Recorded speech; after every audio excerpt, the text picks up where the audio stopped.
Gua. Wow. Jadi jangan ikut dalam ken.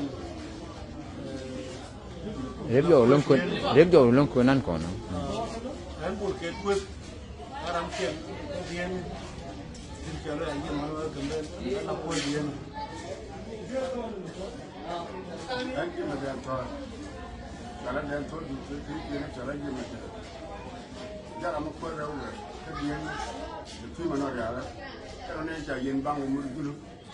Kena terpeja. Kalau jalan ni kalau ni macam. Jam ni Todd berapa?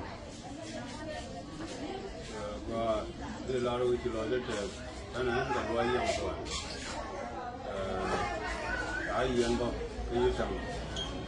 Mula ini ni dulu ada kita ayam kan. Wajib jumlah. Yang nak, siapa? Itu abi tu. Jangan nak yang terang dia di masjid. Di lalu tu. Anh chơi cả. Cái một sinh cũng khá là đã nói con như vậy. Mình nhìn cái này để nhớ ra vài này con rất là. Cái bữa sau mình cũng làm bảo cái gì. Cái này con. Mình đâu bây giờ khi mình có mình lấy tiền rồi cho.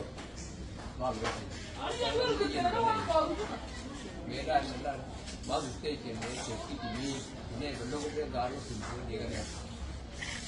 Với các ông ấy các con nào có thể kiểm tra con nào lấy một cái nhân viên này, người ta là con kia chúng quan bảo rồi, quản lý từ các cái nó bồi, cái này mình cứ lên gì mình nhận đó, cái này thì liên này thì cái vậy rồi nói là cái qua một, nó mới một viên này, nó ra con gì, cái là này cái một cái này gặp các bạn đâu.